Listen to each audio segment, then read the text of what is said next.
Президент Таджикистана на фоне происходящих в Беларуси акций народного протеста против Лукашенко тепло поздравил своего белорусского коллегу Александра с днем рождения.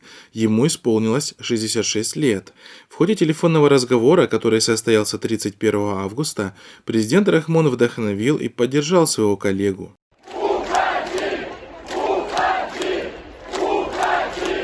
Примечательно, что некоторые европейские страны не признали итоги выборов и легитимность Лукашенко. Где-то даже были введены персональные санкции.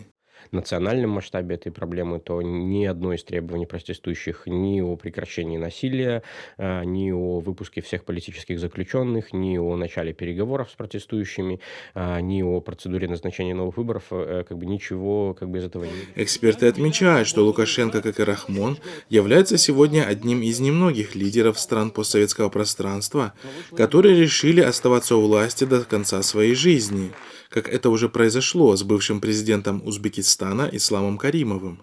Как только они окажутся неудел, многострадальные народы этих стран обязательно призовут их к ответу за все бесчинства, что они творили на протяжении своего правления, и расплата будет очень жестокой.